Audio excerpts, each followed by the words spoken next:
Pemirsa, belum lama ini publik diramaikan dengan pemberitaan mengenai kasus dugaan penculikan Odi Mulya, produser film Dilan yang terjadi pada bulan April 2023 lalu. Disebutkan jika Odi Mulya diculik dari apartemennya di kawasan Kasablanka, Jakarta Selatan. Atas kejadian tersebut, Mirna Febriani, istri Odi Mulya, melaporkan kasus dugaan suaminya hilang itu ke polisi. Namun setelah 4 bulan berlalu, laporan Mirna tersebut seperti mandek, tidak ada perkembangan berarti. Menindaklanjuti laporannya tersebut, Mirna yang tanpa didampingi pengacara mendatangi Mabes Polri untuk menindaklanjuti laporannya tersebut.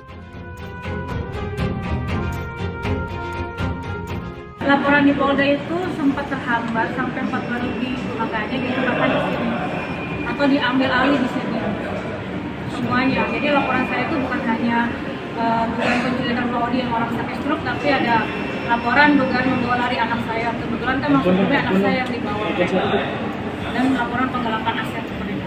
Kemarin di Polda. Di Polda atas pengaduannya, laporannya? Dugaan penculikan Pak Odi, orang sakit. Itu saya lagi beli makanan di mall, terus Pak Odi kebetulan memang di unit, saya kunci dari luar. Biasanya kan kita cuma berdua. Karena belum lama perawatnya itu saya resignin karena saya pikir Pak Odi udah bisa berjalan. Nah, pas saya lagi beli makanan di mall, saya lewat lobby. Saya ditangkap security salah satu apartemen yang dimana kami tinggal. Bu, ada yang mau ketemu siapa? Terus saya bilang, ini kan nggak ada janji. Terus kedua, Pak Odi itu baru keluar dari rumah sakit 2 hari yang lalu. Kondisinya masih ngedrop. Jadi saya bilang, jangan dulu untuk siapapun. Usaha ya harus, benar ya. Cuman karena di sini kan mereka udah nggak bisa diomongin baik-baik. Makanya selalu kontak fisik. Makanya saya lewat LP ini. Tapi LP-nya tuh mandek di Polres Selatan 4 bulan. Pemanggilan saksi biasa saya juga baru kemarin, baru 1. Makanya saya udahlah, saya laporin ke Mabes itu. Dan diambil semua laporan saya. Dibilang kesayangan diri. Makanya saya kalau ngomong anak saya langsung nangis kan. Dia sedih lah. Sampai dampaknya ke anaknya putus sekolah kan kasihan. Pendidikan wajib 9 tahunnya terganggu. Cuma hal kayak gini keserakahan mereka gitu. Kalau saya gimana pun saya juga berhak. Saya seorang istri sah. Gak ada perceraian, gak ada pertikaian. Audi juga saya urus baik-baik, walaupun stroke gimana, saya rawat baik-baik. Ada saksinya resepsionis, orang building manajemen, apartemen yang orang lain. Belum saksi keluarga, teman, kerabat, partner bisnisnya Pak Odi.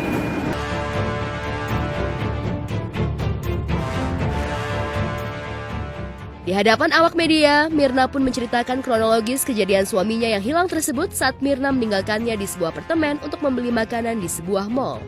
Namun cerita menjadi panjang saat ia kembali ke apartemen, tidak lagi mendapati suaminya di apartemennya pasca terserang stroke dan menjalani operasi otak kanan Desember lalu. Gak ada bilang, nah terus kan saya pikir pesan saya diindahkan karena security. Gak taunya pas saya lagi pergi makan ke mall, terus saya balik di unit udah gak ada Pak. Pintu unit terbuka setengah, saya panik, saya taruh makanan di lantai, saya kejar lah security yang dimana sempat nanya tadi dan saya pikir kan tahu gitu. Nah, akhirnya sepertinya bilang nggak tahu apa-apa, terus saya tanya resepsionis nggak tahu apa-apa, terus saya aneh gitu kok nggak tahu. Akhirnya saya bilang tolong dong telepon building manajemen, suruh turun, suruh ketemu saya, jelasin kejadian ini, terus saya pengen lihat rekaman CCTV.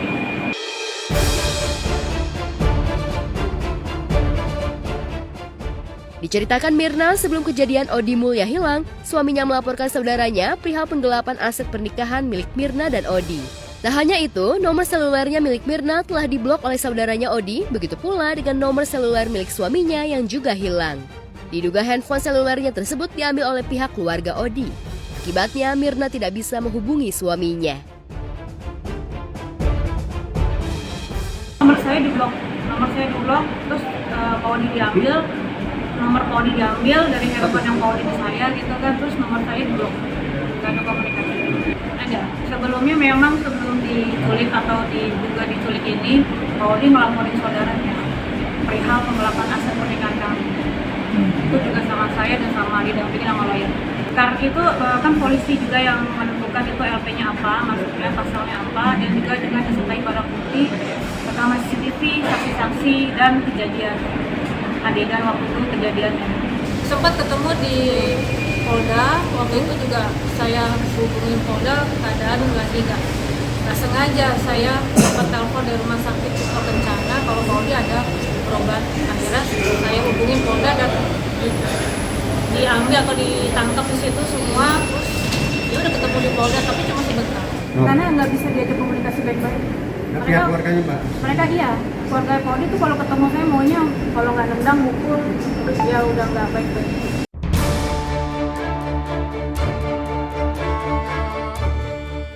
Apa yang diungkapkan Mirna tersebut bukan tanpa bukti. Berbekal rekaman kamera CCTV di apartemen tersebut, terlihat keluarga suaminya yang mendatangi apartemen bersama oknum aparat kepolisian.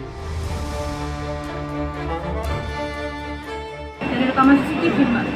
Kakaknya, kakak kandung, adik kandung, kakak kandungnya itu sama suaminya berarti sama ipar, terus sama oknum aparat. Kalau faktor dari awal memang saya menikah sama Paudi, mereka tuh nggak tahu Paudi nikah. Karena ada kakak kandungnya Paudi, di atas Paudi persis sama adiknya juga belum nikah sampai sekarang. Jadi Paudi itu laki-laki sendiri di keluarganya, sehingga kalau ya logikanya aja kalau laki-laki menikah otomatis kan dia bekerja, hartanya atau pendapatannya juga termasuk pendapatan bersama istrinya, jadi mereka nggak mau seperti itu.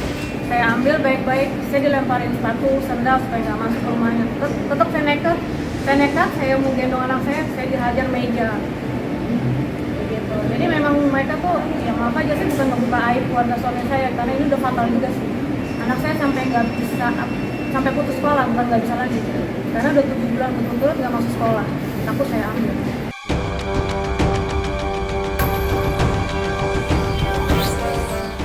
Dalam kesempatan itu, Mirna juga membantah pihak keluarga suaminya kalau dirinya tidak merawat Odi yang menderita sakit stroke. Pihak keluarga Mbak nggak merawat Pak Odi gimana Mbak? Kalau saya nggak merawat, kan Pak Odi sakitnya stroke Pak. Kalau saya nggak merawat dari awal keluar rumah sakit, Pak Odi udah lewat tuh Pak. Karena kan orang stroke itu kan ada pengentalan darah. Kalau lewat obat pengencer darah lewat Pak. Tidak ada, memang tidak ada, kan saya bilang dari awal. Memang kebetulan pada saat kejadian baru resign yang merawat, bantu merawat, tapi bukan yang merawat totalitas, cuma bantu dorongin kursi roda laki-laki. Gitu. Karena saya pikir Pak Odi udah bisa berjalan walaupun di papa, jadi saya latih supaya nggak kursi roda terus. Makanya saya resignin orang itu karena Pak Odi sendiri kan juga apa-apa semua dari saya pikir buat apa, karena kalau satu apartemen kan nggak besar ya Pak, satu ruangan sama orang yang bukan mungkin kan sayanya yang risih gitu. Kalau orang stroke kan ibaratnya udah kayak anak kecil aja, saya yang merawat 24 jam dari di rumah sakit sampai pulang sampai diambil sama mereka dengan paksa tanpa sepengetahuan dari ibu saya. Jadi otomatis kalau mereka bicara seperti itu atau ada muncul Pak Odi statement seperti itu, namanya orang sakit kan ibaratnya udah nggak sadar sebelumnya. Nah ini kan sudah berjalan waktu dari LP-nya itu kan tanggal 16, diculiknya tanggal 6 April. Ini kan udah berjalan hampir 5 bulan, otomatis kan kesehatan juga kan semakin membaik. Otomatis dia nggak tahu atau dia bahkan lupa kejadian yang 5 bulan sebelumnya gitu. Nggak bisa dipegang itu omongannya yang sekarang. Karena orang kan nggak, orang stroke itu tahu lah pasti, semua dokter juga tahu. Apalagi Pak Odi juga masih ada penyumbatan di otak kiri sama otak kecil. Jadi otomatis, dan harusnya dia juga dilakukan evaluasi fungsi luhur sehingga biar tahu kognitifnya itu masih berfungsi 100% apa enggak, tapi udah kognitif ambil.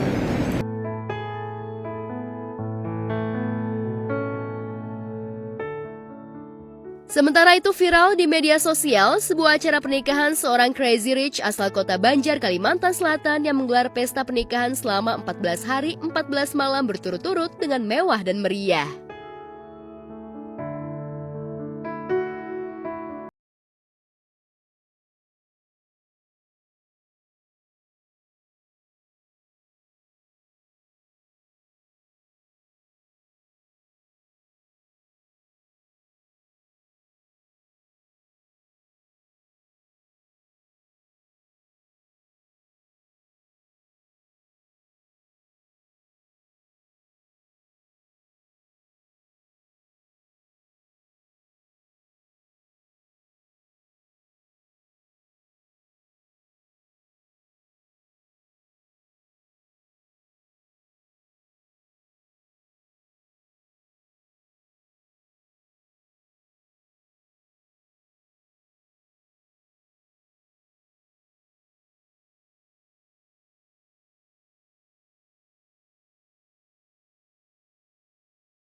Kayak terserah sih, mungkin memang buat mereka itu cara mereka mengenang hari bahagianya mereka. Terus juga karena mereka memang ada budgetnya, kenapa enggak gitu. Mungkin memang buat seru, buat dikenang seumur hidup kali.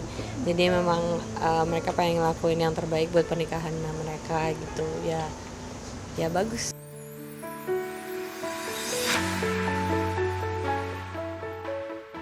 Tak hanya itu, pesta pernikahan dari putra Crazy Rich asal Kalimantan Selatan tersebut juga menjadi sorotan lantaran digelar sangat meriah dengan mengundang artis-artis ibu kota untuk menghibur tamu undangan yang datang.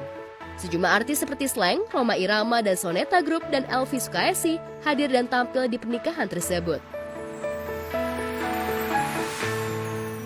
Ya mungkin ya buat menghibur, terus juga kalau menurut aku sih lebih ke kan acara mereka ya, jadi sekali seumur hidup itu cara mereka buat mengenang mungkin nanti nikahan gue 14 hari dan segala macam. Atau mungkin teman-temannya emang banyak banget jadi nggak bisa disatuin dalam satu hari. Kalau dari segi musisi ya, jadi kalau dia ngundang legend ya, One Falls ya, jadi menarik sih itu, apalagi 14 hari 14 malam gitu ya. Kayak buat Ciris Banjar bisa-bisa nih undang-undang Elkasi kan, misalkan nambah 2 hari atau seminggu kali. Asik sih itu.